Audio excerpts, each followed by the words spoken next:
شدادا وجعلنا سراجا وهاجا وأنزلنا من المعصرات ماء ثجاجا لنخرج به حبا ونباتا وجنات ألفافا.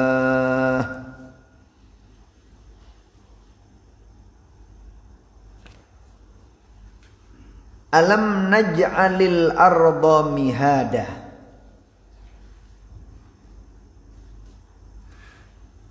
Tidakkah aku telah menjadikan bumi mihada, terhampar.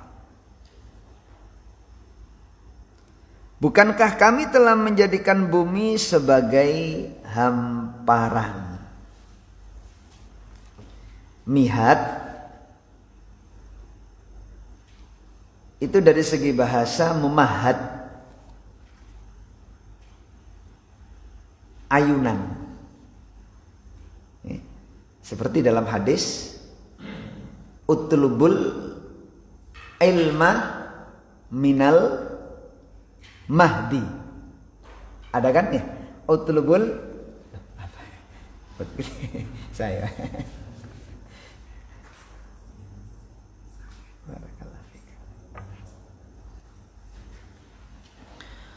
Utlubul ilma minal mahdi ilal lahdi. Carilah ilmu minal mahdi dari ayunan, dari pangkuan. Bumi di sini diperumpamakan oleh Allah seperti ayunan untuk seorang bayi. Napa fungsinya ayunan? Bayi kalau diletakkan di ayunan, dia bisa beristirahat dengan nyenyak. Saged tilem dengan nyenyak. Itulah fungsinya ayunan bagi seorang bayi. Maka bumi ini dijadikan oleh Allah ta'ubahnya seperti hamparan. Makanya kalau kali panjenengan, meskipun menurut teori bumi itu bulat, tapi ndek pundi mawon kula jenengan berjalan ini dengan mboten munggah nggih mboten mudhun. Itulah diantara min ajaibi sunillah, diantara keajaiban daripada ciptaan Allah Subhanahu wa taala. Memang Allah berfirman dalam Al-Qur'an, bumi Allah jadikan sebagai hamparan. Kersane kula kali panjenengan di dalam menjalani kehidupan ini tidak ada rintangan dan gangguan.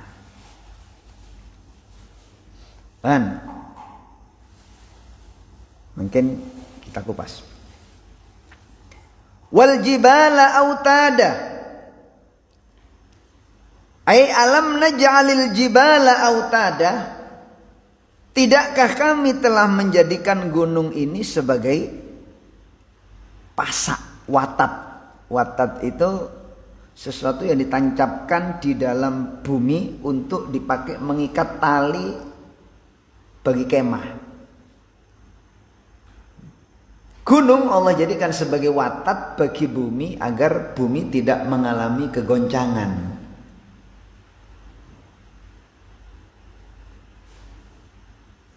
Itu hikmah daripada ciptaan gunung.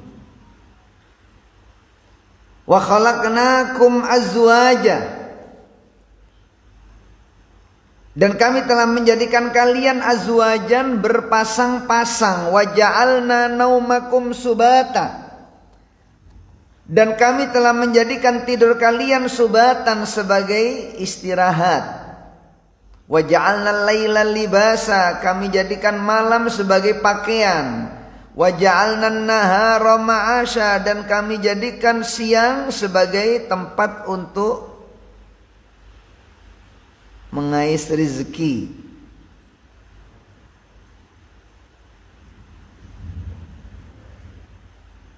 Mencari penghidupan. Wa banaina fawqakum sab'an shidada. Hadirin hadirat rahimakumullah, dari ayat yang pertama sampai ayat yang kelima, isi daripada surat Amma dari ayat pertama sampai ayat kelima itu berbicara tentang ketetapan adanya hari kebangkitan. Yang dipersoalkan oleh orang-orang musyrik.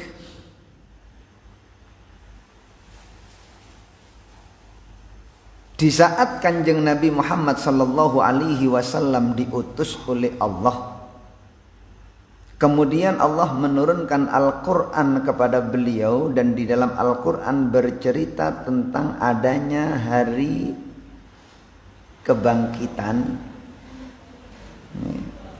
mencakup hari balasan.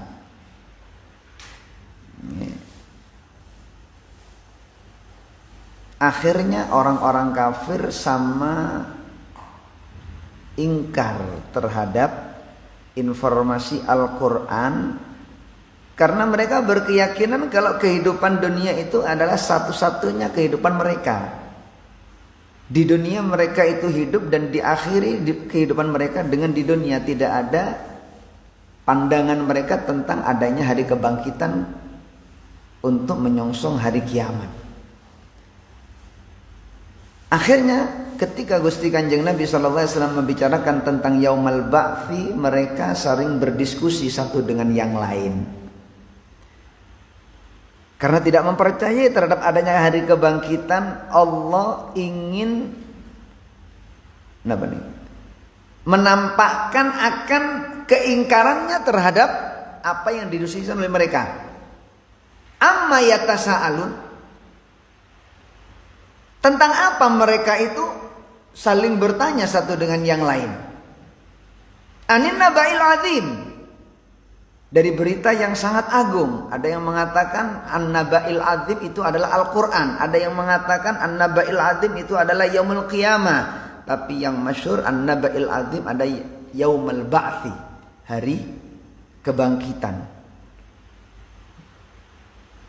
Alladzi hum fihi mukhtalifun, di mana mereka di dalam masalah tersebut saling berselisih satu dengan yang lain. Kalla, jangan demikian. Saya lamun, niscaya mereka akan mengetahuinya. Tsumma kalla, sekali-kali jangan demikian. Artinya jangan kalian itu berselisih tentang kebenaran adanya hari kebangkitan. Saya lamun, pastilah kalian mereka akan mengetahuinya. Kemudian ayat yang ke-6 sampai ayat yang ke-16, Allah menunjukkan akan kekuasaan Allah terhadap orang-orang musyrik.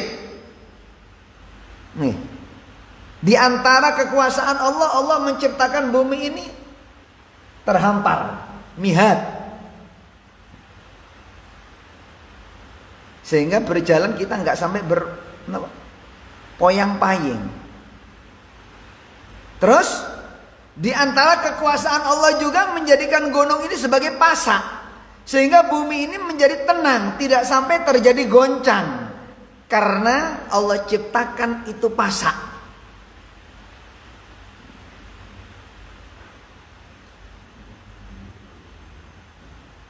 Lawang ketika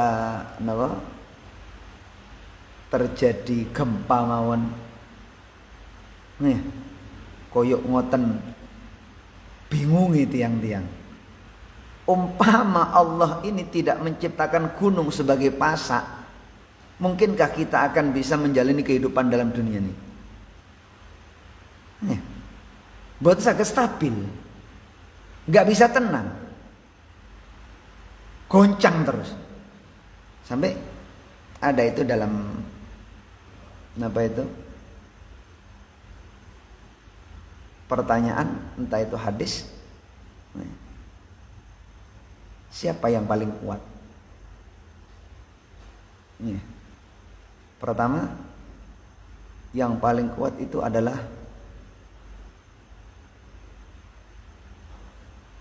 besi. ternyata besi pun akan kalah ketika dibakar oleh api. Oh, berarti api lebih kuat daripada besi.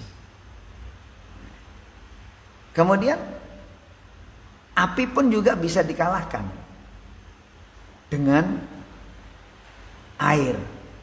Oh, berarti air lebih kuat daripada api. Kemudian air pun juga bisa dikalahkan dengan angin.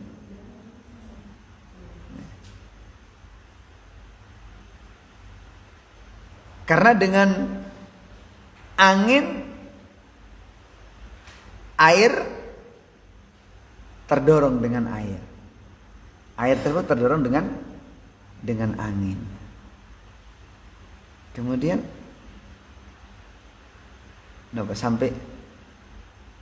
sampai gunung itu.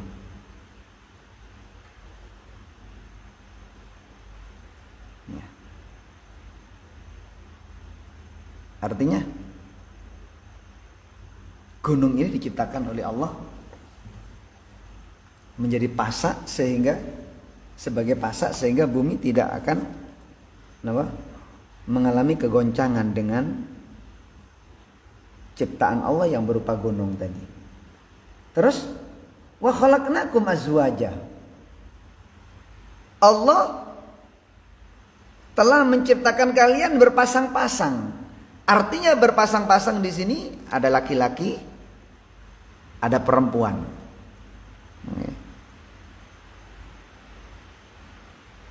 Di sana Allah menciptakan keelokan, di sisi lain Allah pun juga menciptakan kejelekan. Di sana Allah menciptakan kekayaan, di sisi lain Allah pun juga menciptakan kemiskinan. Itu sengaja Allah tampakkan kepada orang-orang musyrik agar mereka mengetahui tentang kekuasaan Allah Subhanahu wa taala yang mampu menciptakan manusia ini berpasang-pasang. Terus waja'alna naumakum subata. Telah aku jadikan tidur kalian subatan sebagai istirahat. Istirahat dengan tidur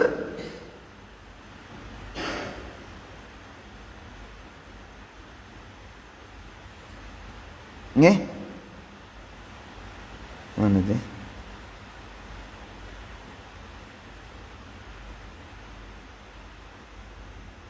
Niki wa khalaqnakum azwaja ay azwaj wa aujadnakum asnafan. Aku ciptakan kalian asnafan bermacam-macam, dzukuran wa inathan.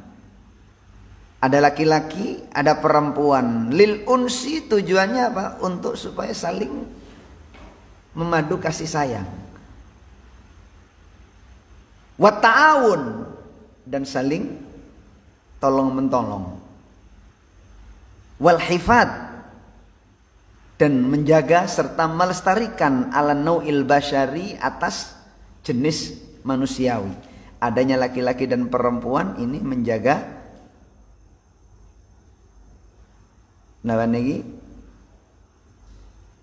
adanya keturunan jenis manusia. Sebagaimana dalam firman yang lain, wa min ayatihi an khalaqalakum min anfusikum azwaja. Dan di antara tanda-tanda kebesaran Allah, Allah menciptakan untuk kalian dari diri kalian azwajan, pasangan.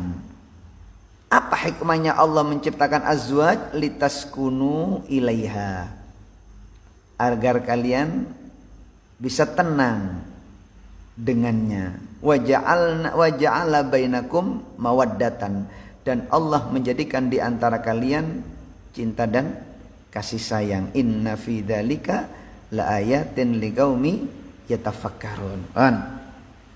Kemudian waja'alna naumakum subata ay waja'alna naumakum rohatan. Telah aku jadikan tidur kalian subatan ay rohatan, istirahat. Li abdanikum, untuk badan-badan kalian. Satu, fungsi tidur Allah jadikan sebagai roha, istirahat untuk jasad kita. Kemudian waqat'an lil harakah, menghentikan dari gerak. Kersane semuanya istirahat. Pikiran buatan berpikir, mata juga nggak difungsikan, telinga semuanya diistirahatkan oleh Allah supaya tidak bergerak dengan cara ditidurkan. Wali a'malikum al-mut'iba fin nahar, dan Allah menjadikan tidur itu untuk memutus aktivitas kalian yang melelahkan di waktu siang. Fabin naumi tatajaddadul quwa, karena Allah menjadikan tidur ini untuk istirahat bagi badan kalian, memutus supaya badan kalian tidak lagi bergerak, dan memutus perbuatan-perbuatan yang melelahkan kalian di waktu siang. Akhirnya tidur ini, dengan tidur kekuatan akan menjadi pulih kembali. Wa bin naumi tatajaddadul quwa, maka dengan tidur kekuatan ini akan menjadi pulih kembali. Wa yanshatul aql wal jismu, jasad dan akal pun juga akan menjadi semangat seperti semula. Itu diantara tanda-tanda kebesaran Allah yang ditampakkan kepada orang-orang musyrik, menjadikan tidur sebagai istirahat bagi jasad mereka. Terus waja'alna laila libasa. As-sabat, artinya as-sabat asalnya itu waja'alna naumakum subata. As-sabat di situ asalnya adalah ayyaqta'a anil harakah, memutus daripada gerak. Itu namanya sabat. Wa ja'alna naumakum subata, aku jadikan tidur kalian subatan, sebagai istirahat. Artinya subatan, istirahat di situ adalah ayyaqta'a anil haraka, menghentikan dari gerak. Itu artinya sabat.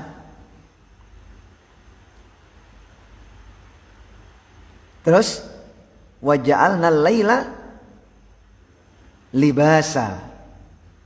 Libas di situ artinya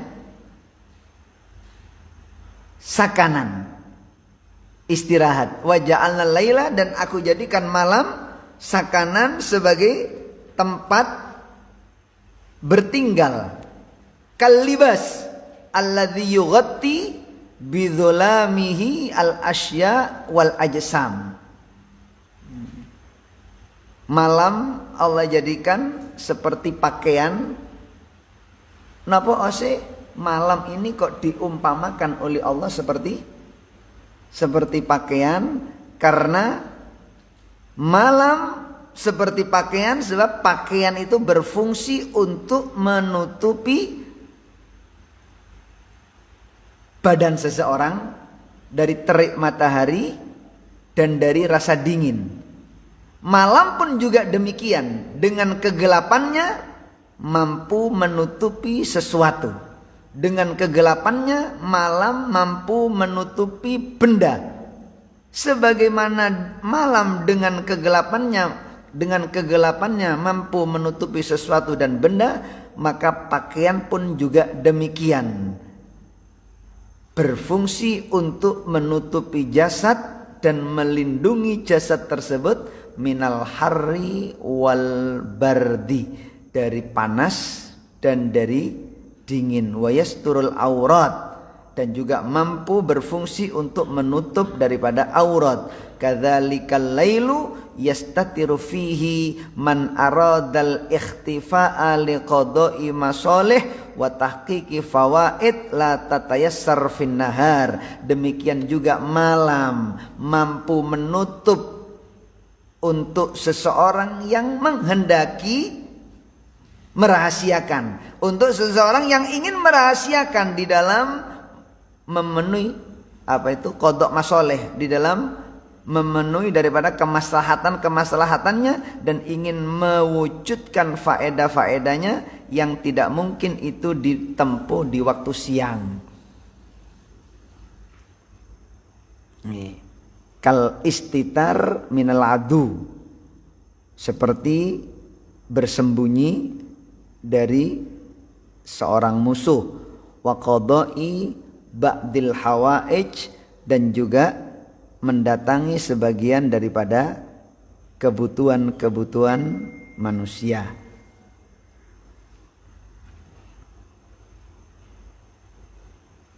Wa ja'alna an-nahara ma'asha. Kemudian Allah menciptakan siang ma'ashan, ay wa ja'alna waqtan nahari musyrikon mudian. Aku jadikan waktu siang musyrikon, terang, mudian, bercahaya, liyatamakkanan nas min tahsili asbabil ma'ashi, agar manusia mungkin untuk menghasilkan di dalam meraih, mencari kehidupan, wat takassub, dan bekerja, wat tijar, dan berdagang, wa zira'a, dan bercocok tanam, wa nahwi dzalika min mawaridir rizki, dan yang lainnya dari hal-hal yang dapat menghasilkan rezeki. Wa banaina fawqakum sab'an shidada, dan aku jadikan di atas mereka 7 lapisan langit yang kokoh. Wa ja'alna sirajan wahaja, dan aku jadikan sirajan, lampu, wahajan, yang terang. Yang dimaksud di situ adalah matahari. Wa anzalna minal mu'sirati ma'an thajjaja, dan aku turunkan dari awan ma'an thajjaja, air yang deras, linukhrija bihi habban wa nabata, agar dengan air yang deras tersebut aku keluarkan biji-bijian dan tumbuh-tumbuhan. Wa jannatin alfafa, dan perkebunan alfafa yang sangat rindang. Seakan-akan Allah berkata kepada orang-orang kafir, orang-orang musyrikin, aku Allah mampu dengan kekuasaanku menciptakan bumi ini terhampar, gunung sebagai pasak, kalian aku ciptakan berpasangan, tidur kalian aku jadikan sebagai istirahat, malam aku jadikan sebagai pakaian, kemudian siang aku jadikan sebagai tempat untuk mencari rezeki. Dan di atas kalian aku bangun 7 lapis langit yang sangat kokoh. Kemudian aku pun juga menciptakan lampu yang sangat terang. Aku pun juga mampu menurunkan dari awan air yang sangat deras. Dengan air tersebut aku keluarkan biji-bijian dan tumbuh-tumbuhan dan perkebunan-perkebunan yang sangat rindang. Kalaupun toh dengan kekuasaanku aku mampu menciptakan segalanya, apakah aku tidak mampu untuk mengembalikan kalian dari kematian menjadi hidup kembali? Lu kayak ngaten. Jadi ayat pertama sampai ayat nomor gangsal itu kesimpulannya ayat pertama, dari ayat pertama sampai ayat kelima Allah membicarakan tentang ketetapan daripada yaumul ba'tsi yang diperselisihkan oleh orang-orang musyrik. Kemudian dari ayat yang ke-6 sampai ayat yang ke-16 Allah menceritakan tentang kekuasaannya kepada orang-orang musyrik, sehingga dengan kekuasaan tersebut apakah Allah tidak mampu untuk membangkitkan mereka dari kematian? Oke. Hadirin rahimakumullah. Lalu apa yang dapat kita petik pelajaran dalam kehidupan kita tentang ayat yang telah kita pelajari? Dikatakan di sini dallatil ayat ala ma ya'ti. Pertama, yang dapat kita ambil pelajaran daripada ayat yang pertama sampai ayat yang ke-16. Pertama adalah tafkhim sya'nil ba'thi wa tahwilihi wa ta'zimu amrihi. Mengagungkan, membesar-besarkan tentang urusan hari kebangkitan. Wa ta'kid wuku'ihi wa annahu haqqun tsabitun la raiba fihi, dan menyatakan akan terjadinya hari kebangkitan tersebut dengan nyata, la raiba fihi, yang tidak ada keraguan. Itu pertama. Jangan dianggap yaumul ba'tsi itu adalah sesuatu yang sepele. Di dalam Jauharatut Tauhid, di situ sempat disinggung tentang lamanya seseorang itu mulai dari dibangkitkan dari alam kubur sampai menunggu untuk dihisab. Nih, ketika seseorang dibangkitkan dari alam kubur, masing-masing itu mencari rombongannya. Dengan siapa dirinya ini akan digiring oleh Allah menuju ke mahsyar. Sehingga sekalipun seseorang dimakamkan di sebelah orang yang soleh, kalau memang saat di dunia dia itu tidak selalu bersama dengan orang-orang yang soleh, ketika dibangkitkan mereka akan terpisah dari rombongan orang-orang yang soleh. Gak bisa. Polai kuburannya jejer, terus opo mesti ketika dibangkitkan selalu bersamaan dengan orang-orang yang baik? Betul bisa. Ketika seseorang dibangkitkan dari alam kubur oleh Allah Subhanahu wa taala, masing-masing akan mencari rombongannya sesuai dengan siapa yang dijadikan sebagai sahabat saat di dunia. Dialah yang akan menjadi rombongannya kelak fi yaumil mahsyar. Meskipun beda masa. Meskipun beda masa. Jarak jauh untuk ditempuh. Tapi kalau memang hatinya terpaut, pasti akan berkumpul yaumal mahsyar. Jarak tidak menjadi halangan seseorang bisa berkumpul. Masa yang berbeda tidak menjadi penghalang seseorang akan bisa berkumpul. Dengan siapa hatinya itu terpaut, maka dengan dialah akan dikumpulkan yaumal mahsyar. Sampai Allah berfirman, wamtazul yauma ayyuhal mujrimun. Menyingkir engkau wahai orang-orang yang enggak baik. Jangan engkau mendekati dengan orang-orang yang baik. Disuruh nyingkir. Maka dengan sendirinya mereka orang-orang itu akan kumpul dengan rombongannya masing-masing. Dan di situ diterangkan lamanya seseorang ketika dibangkitkan dari alam kubur untuk dihisab satu persatu. Ketika sudah kumpul di mahsyar, Allah Subhanahu wa taala membuka khizanah yang ada di bawah arasy. Itu khizanah tempat dikumpulkannya lampiran di setiap hari yang dibawa oleh malaikat untuk disimpan di khizanah yang ada di bawah arasy. Maka dikatakan setiap harinya seseorang itu menyimpan satu lembaran catatan amal. Kemudian lembaran ini dibawa oleh malaikat untuk disimpan di khizanah di bawah arasy. Maka beruntunglah mereka yang catatan amalnya ini penuh dengan istighfar.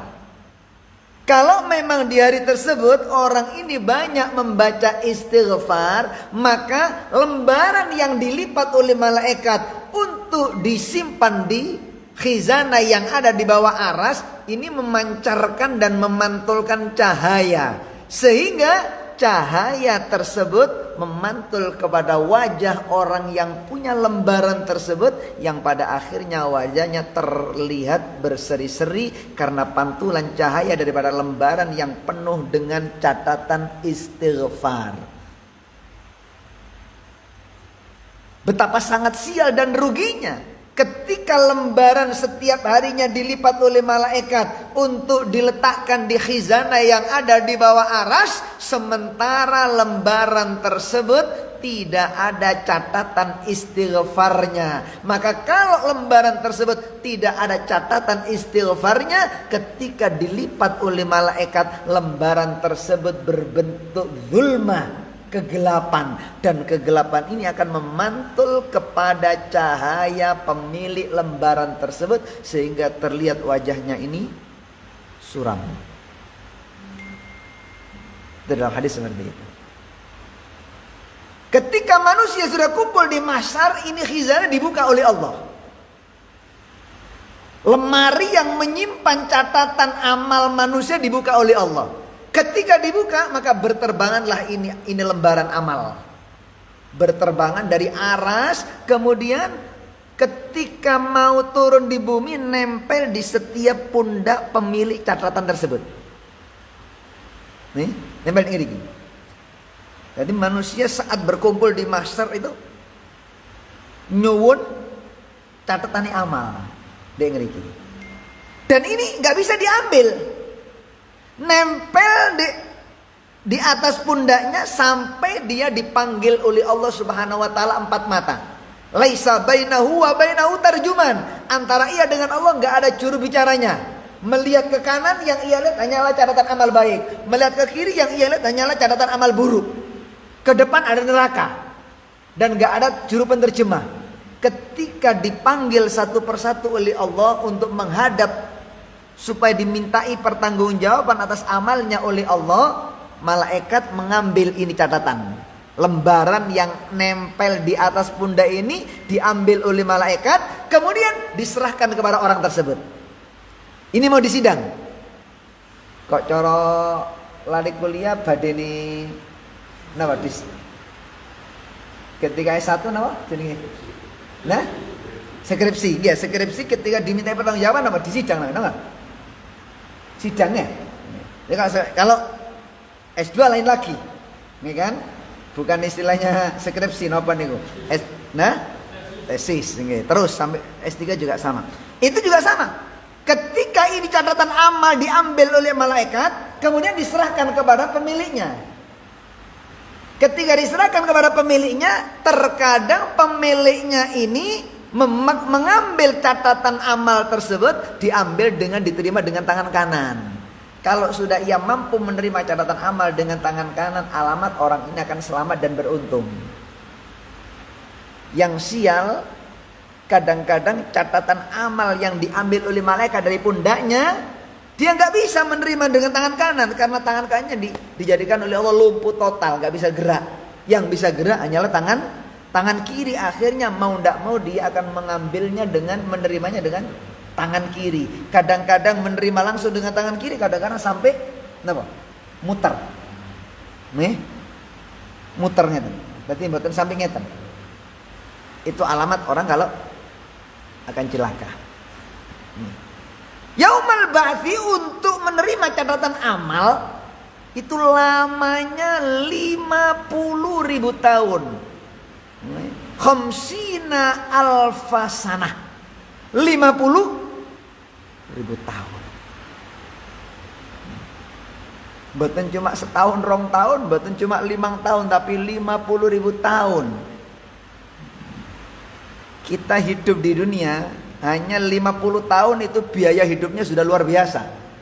Nggak kan? Untuk beli rumah, untuk beli kendaraan, untuk beli ini, biaya hidupnya itu sudah banyak untuk kita butuhkan. Padahal kita hidup di dunia masih berapa tahun? 40 tahun, 50 tahun, 60 tahun. Kita nggak bisa membayangkan bagaimana ketika kita antri dari mahsyar, dari ba'at yaumal ba'ats, sudah dibangkitkan dalam kubur sampai mahsyar itu 50.000 tahun. Berapa bekal kira-kira yang dibutuhkan oleh seseorang saat itu? Makanya Sayyidina Abu Bakar Siddiq radhiyallahu anhu mengatakan, "Man dakhalal qabra bila zat, faka'annama raqibal bahra bila safina." Nek kapa enten tiyang mlebu nang kuburan, ojo dikira kuburan itu cuma 1,5 meter lawan 1,5 meter. Itu panjang. Sehingga ketika kita masuk ke liang kubur yang kelihatannya cuma 1,5 meter lawan 1,5 meter, sangat membutuhkan bekal yang banyak.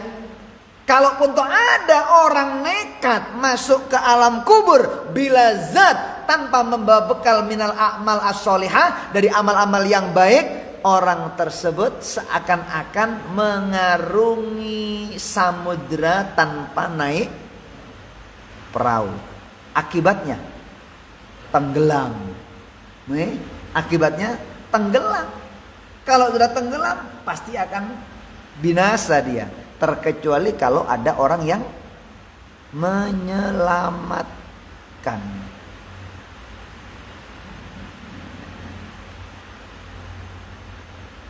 Loh, berarti biaya hidup untuk menyongsong hari akhirat itu sangatlah banyak, sangatlah banyak. Lah bayangkan 50.000 tahun itu ya apa modele antri 50.000 tahun itu. Itu bukan duduk loh, bukan duduk, berdiri. Terus tidak ada yang berani bersuara. Saking haibahe Gusti Allah, yang mengangkat kepala pun nggak ada yang berani. Sampai ketika Sayyidatina Aisyah mendengarkan hadisnya Gusti Kanjeng Nabi, ghurran muhajjalin, orang-orang yang orang-orang yang ada di mahsyar itu dalam keadaan apa? Telanjang, Terus Sayyidatina Aisyah niki tanya kepada Rasulullah, bagaimana kondisi seorang perempuan ya Rasulullah ketika bercampur dengan seorang laki-laki yang dalam keadaan telanjang? Malu kan? Wong dempet-dempetan satu dengan yang lain, dek masa dempet-dempetan. Dikira kaya uyul-uyulan di donya ngoten ya kan.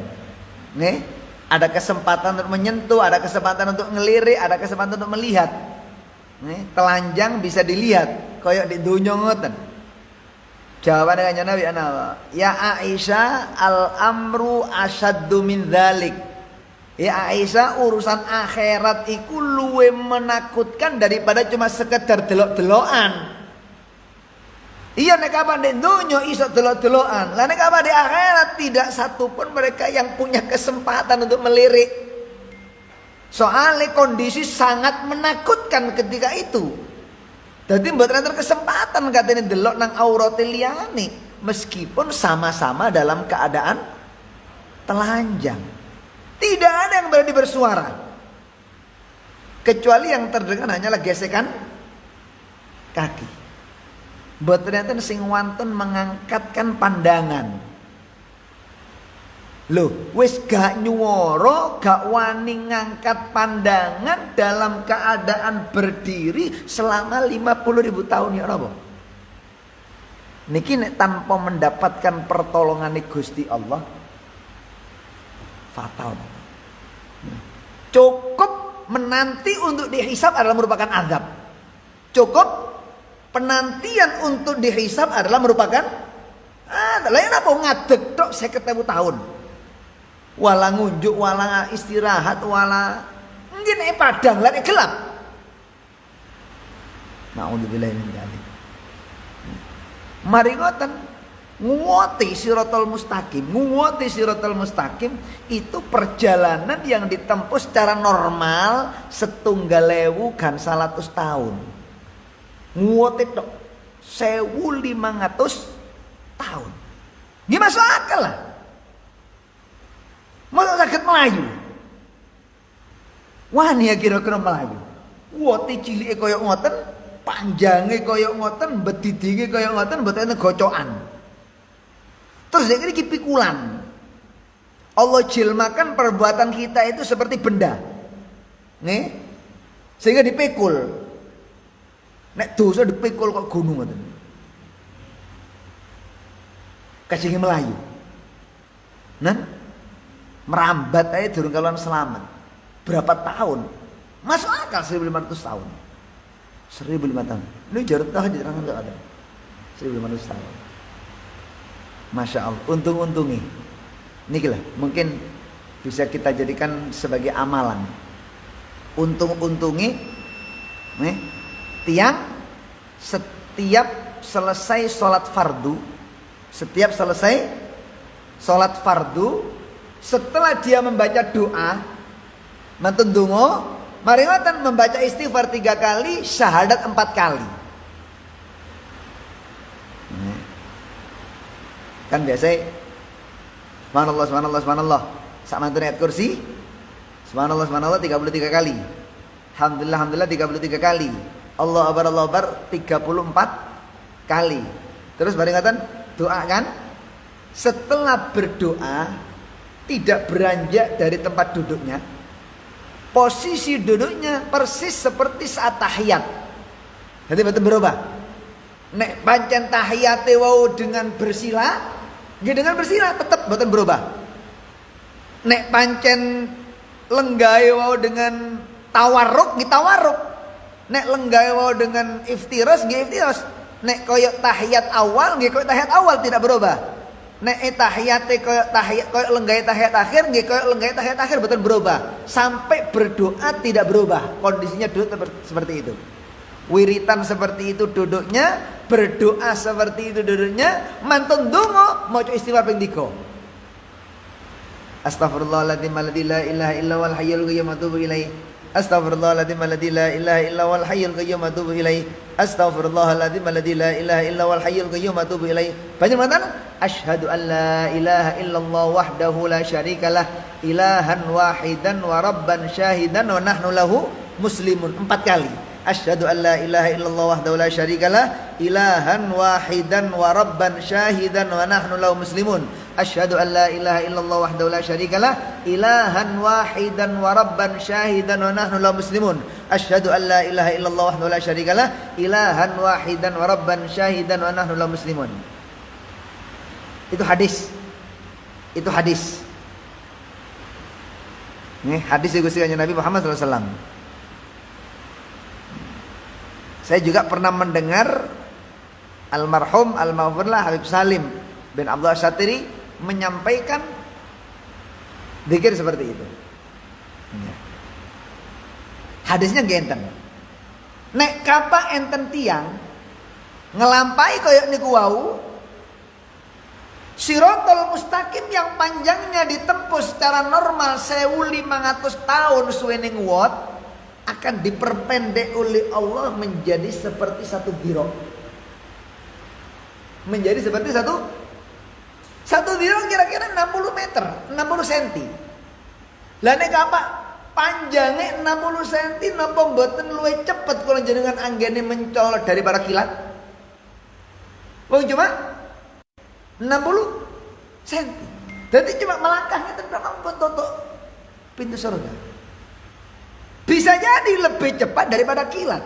Makanya dalam hadis yang lain, nek kapa enten tiang datang ke masjid sebelum azan dikumandangkan sudah datang ke masjid. Ketika azan dikumandangkan dia sudah duduk di dalam masjid. Maka saat itu ketika yaumul qiyamah dia melintasi siratal mustaqim lebih cepat daripada kilat. Kan ada pendapat kata dia lebih cepat daripada kilat. Masuk akal. Meskipun perjalanan koyo ngoten tebene, ketika melintasi lebih cepat daripada kilat sampai pada pintu surga, masuk akal. Nama boleh perjalanan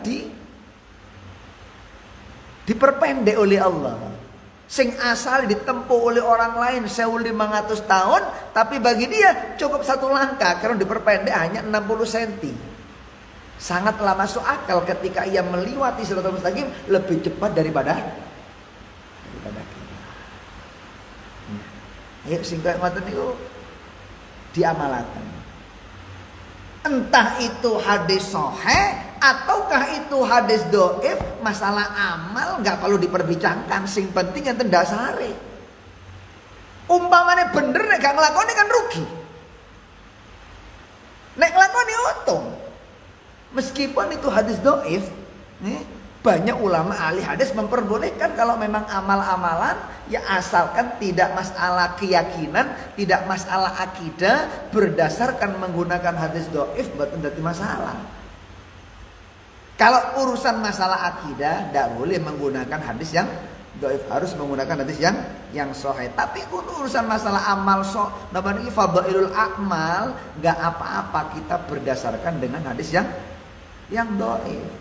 Lah nek kula kali panjenengan tidak membenarkan tentang keutamaan daripada zikir tersebut terus meninggalkan, ternyata itu benar hadisnya Gusti Kanjeng Nabi, lah rugi mal ini. Ya. Ayo meskipun itu lepas daripada pembahasan apakah itu hadis sahih ataukah itu hadis dhaif, yang penting kita mengamalkan terlebih. Barangkali amal kita yang semacam itu diterima oleh Allah sehingga menjadikan perjalanan Shiratal Mustaqim diperpendek oleh Allah, akhirnya kita bisa menempuh dengan mudahnya sampai kepada pintu surga Allah Subhanahu wa taala. Dan hadirin rahimakumullah, banyak hikmah. Itu hikmah yang pertama. Yang kedua, Masya Allah, Allah Subhanahu wa taala menjadikan malam itu seperti pakaian. Maksudnya apa hikmah?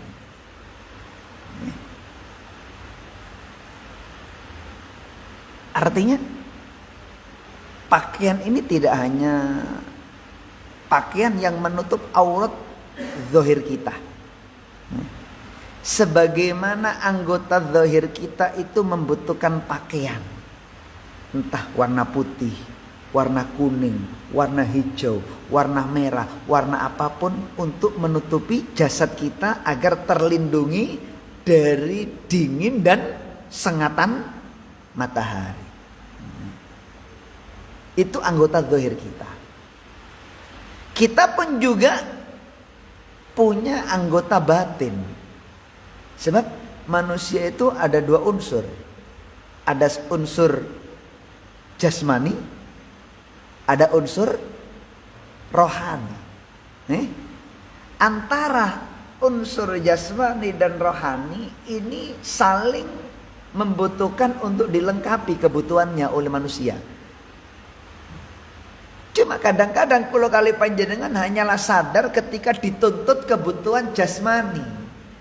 Meripat ngantuk, ditilemaken. Kita sangat tertuntut untuk istirahat karena mata kita ngantuk.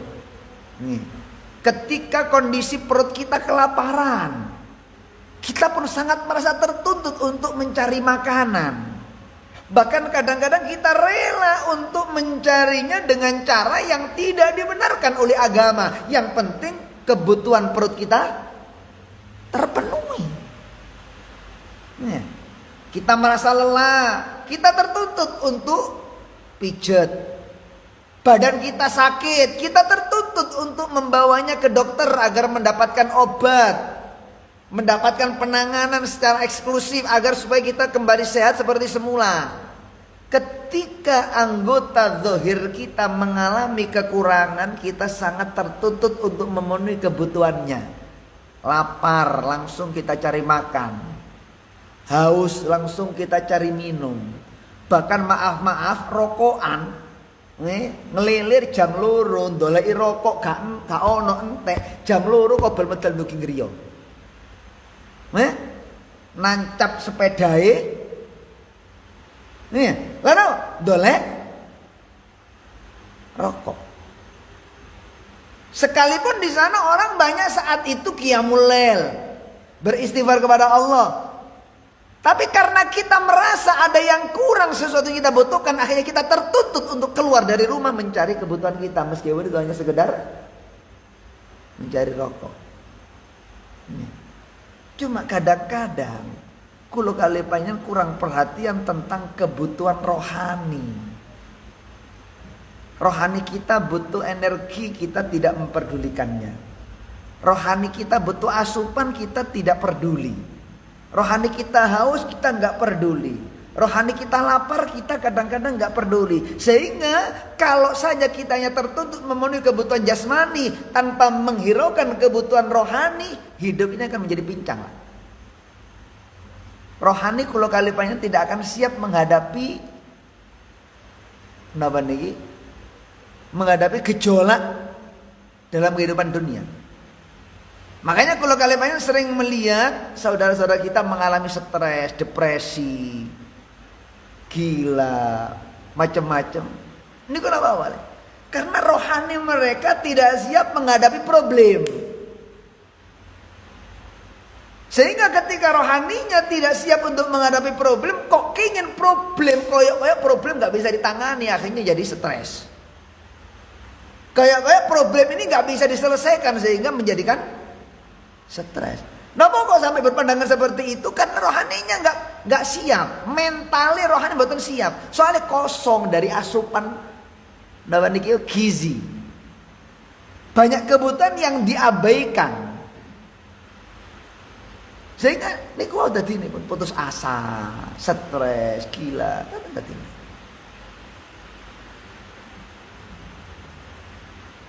Dan ini pun juga membutuhkan perhatian. Rohani butuh ilmu, rohani butuh pahala. Allah menjadikan malam ini sebagai pakaian, artinya pakaian apa? Tidak hanya pakaian untuk zahir kita, untuk jasmani kita, tapi juga di sana ada pakaian untuk rohani kita. Kapan kita bisa meraih pakaian untuk rohani kita? Pakaian rohani kita yang paling tepat kita minta dari Allah di saat keheningan malam. Ini rohani kita butuh pakaian sabar. Rohani kita butuh pakaian khusyuk. Rohani kita butuh pakaian tumaknina. Itu semuanya sangat membantu kepada kita mencarikan pakaian rohani kita di saat kulo kali panjenengan mencarikan pakaian tersebut di waktu malam. Makanya Allah Subhanahu wa taala berfirman, "Wa ja'alnal laila libasa." Allah menjadikan malam itu sebagai pakaian. Itu pakaian tidak hanya fungsinya memang seperti itu. Zahirnya ayat Allah menjadikan malam itu seperti pakaian, artinya dengan kegelapannya mampu menutupi sesuatu dan benda. Seperti hanya pakaian mampu menutupi benda dari sengatan matahari, dari rasa dingin, itu seperti itu. Cuma pakaian di sini disimpulkan oleh para ulama, ada pakaian zahir, ada pula pakaian batin. Dan untuk menggapai pakaian batin, waktu yang paling asik di dalam mencari pakaian batin adalah di keheningan malam. Sampai Al-Habib Abu Bakar bin Ali Al-Masyhur, dia mengatakan tidak mungkin uang itu isok mengalami perubahan dalam dirinya. Tidak mungkin seseorang itu mampu mendidik jiwanya menjadi lebih baik tanpa qiyamul lail. Tanpa qiyamul lail. Gak ono ceritani. Wong dadi apik kok gak duwe istiqomah qiyamul lail, gak ono ceritani. Isoke menungso mendidik jiwanya menjadi lebih sempurna, harus dia itu punya istiqomah apa? Qiyamul lail. Tanpa qiyamul lail gak mungkin bisa. Ini gelar ini malam. Makanya Allah bilang, wa ja'alna laila libasa. Walau ra'aital khuddama qiyaman 'alal aqdami wa qad jadu bid-dumu'is sawaqib wal qauma baina nadimin wa ta'ib wa abikim minadz-dzunubi ila yarib fala yazaluna fil istighfar hatta yakuffa kaffun nari dhuyulal ghayib fa ya'uduna wa qad fazu bil matlub wa adraku ridal mahbub walam yaud ahadum minal qaumi wa huwa khaib. Nek kapa enten tiang menjadi pelayan Allah di keheningan malam, pulang enggak akan menjadi orang yang rugi. Pulang meninggalkan malam pasti meraih keuntungan apa yang ia cita-citakan, dan ia pulang enggak akan mengalami kerugian. Niku diterangkan dalam tiba. Nih. Ayo, kalau memang kula kali panjenengan ingin memenuhi kebutuhan rohani kita, rohani kita butuh pakaian, rohani kita butuh asupan, ayo kita cari kepentingan dan kebutuhan rohani kita di waktu malam. Minimal paling boten luangkan waktu sebelum subuh meskipun hanya 10 menit. Nih, luangkan waktu sebelum subuh meskipun hanya. Nek pancen kula jenengan niki tangine jam 2:30. Jam 2:30. Jam 2:30. Niki pun hampir subuh. Nek pun jam 2:30 betul sasiram pun. Cukup pipis, cawi, wudu langsung sholat istighfar pun. Lah nek kabak siram mboten ngaran metuti. Wong subuh ni sak mangkin jam sekawan kurang seperapat, nggih. Jam berapa? Nggih, sampun nggih. Nggih, mboten metu. Ayo. Mboten kudu kathah para, mboten kudu kathah. Tapi sing penting istiqomah. Mboten kudu kathah. Jangan niati mawon qiyamul lail dengan salat witir 3 rakaat. Nek salat witir cuma 1 rakaat makruh. Salat witir cuma 1 rakaat niku nek membiasakan salat witir cuma 1 rakaat hukumi makruh. Paling boten 3 rakaat. Kita tutup sholat malam kita dengan sholat witir. Mari ngoten istighfar ngantos sampai subuh. Astagfirullah lil mu'minina wal mu'minat. Sakarat harus dibiasakan. Kalau memang ingin merombak dirinya menjadi yang lebih baik, harus punya qiyamul lail. Soalnya kemuliaane wong mukmin niku bukan dari nasab. Kemuliaane wong mukmin niku bukan dari puasanya, bukan dari zakatnya. Innama syaraful mukmin qiyamuhu bil lail. Kemuliaane wong mukmin itu hanya satu, napa? Qiyamul lail. Kalau jenengan wis mukmin akan meraih kemuliaan, punya peluang untuk menjadi mulia asalkan punya apa? Qiyamul lail. Lah qiyamul lail iki saged dengan berzikir, saged dengan majelis ilmu, saged dengan tafakkur, saged dengan qiraatil Quran, saged dengan salat. Terserah pun sing penting didamel taqarrub marang Gusti Allah Subhanahu wa taala. Maka yuk kita manfaatkan itu setiap malam. Setiap malam itu ada Allah itu, ada riwayat hadis Allah itu berada di langit bumi. Jadi langit sing paling dekat dengan bumi Allah di situ. Mulai kapan? Sepertiga malam. Mulai sepertiga malam Allah itu ada di langit yang paling dekat dengan bumi. Untuk apa di situ Allah?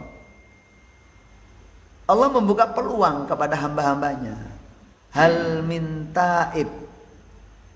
Adakah di antara hambaku yang bertaubat?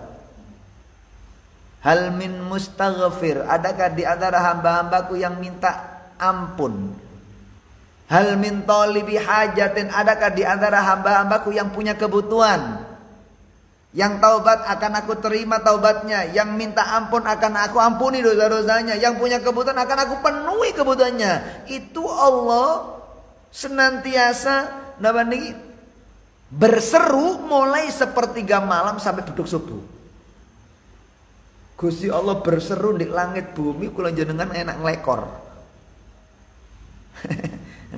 Akhirnya gak kerungu dengan seruan Allah. Saat ini tambah gampang enten alarm ya, gampang men saat ini. Sampai enten ada seorang tokoh, ketika menikah 3 hari ini kok garwane mboten disentuh sama sekali. 3 hari mboten disentuh, sampai laporan teng Moro Sepahe. Kula niki lho 3 malam sama sekali enggak pernah disentuh sama jenengan. Dilabrak kali ibu. Apa kok gak zaman otek-otek bojo sampean? Napa Om? Kula ketika masuk kamar pertama kali kula salat duhul 2 rakaat. Ketika kula salat duhul 2 rakaat, hanyut kula dalam salat sampai muni kula Gusti, ana ya Rabb, sampai subuh.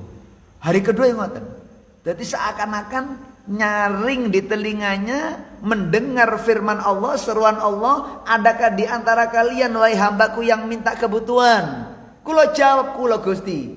Adakah di antara kalian yang bertaubat? Kula jawab kula Gusti. Jadi melebet teng kamar iku cuma ngomong kula Gusti, kula Gusti, kula Gusti sampai subuh ngoten. Napa wae? Koyok-koyok terasa nyaring di telinga niki seruane Gusti Allah di keheningan malam yang ada di langit bumi. Niki jenenge muraqabah, merasa dekat dengan Allah. Koyok krungu nang firman-E Gusti disauti Gusti Allah. Kula Gusti, kula Gusti. Nek Gusti Allah matur, sapa sing taubat di antara kalian? Kula jawab, kula Gusti. Sapa di antara kalian butuh kebutuhan? Kula Gusti. Tadi muni kula Gusti sampai subuh. Itu 3 hari. Niku 3, dadi mboten kober nyentuh bojone sama sekali. Saking asiknya dengan malam. Saking asiknya dengan malam. Macam-macam nggih. Halia tiang-tiang yang mendahului kita tentang masalah malam ini macam-macam. Tentang masalah malam ini macam-macam. Ayo, malam masih ada di tengah-tengah kita. Andai kata kula jenengan mboten saged niroaken seperti mereka-mereka yang telah mendahului kita, minimal kita mengambil bagian dari malam tersebut meskipun hanya cuma 10 menit sebelum subuh. Itu waktu-waktu yang istimewa. Itu waktu-waktu yang istimewa. Kecuali malam Jumat Allah turun di langit yang mendekati dunia sejak beduk maghrib sampai subuh. Itu malam-malam yang istimewa. Tapi ini hari-hari biasa Allah turun di langit yang mendekati dunia ini di pertengahan, di sepertiga terakhir daripada malam. Tapi ini malam Jumat sejak beduk maghrib Allah pun turun di langit bumi yang mendekati dunia ini. Hadirin, hadirat rahimakumullah, itu di antara kesimpulan yang dapat kita ambil pelajaran dari ayat yang pertama sampai ayat yang ke-6. Sebenarnya masih banyak, tapi keranten waktu yang tidak memungkinkan. Muka-muka tetes ilmu si manfaat. Muka-muka tetes ilmu sing dibarengi dengan hidayah dari Allah Subhanahu wa taala. Amin ya rabbal alamin bisirri asraril Fatihah.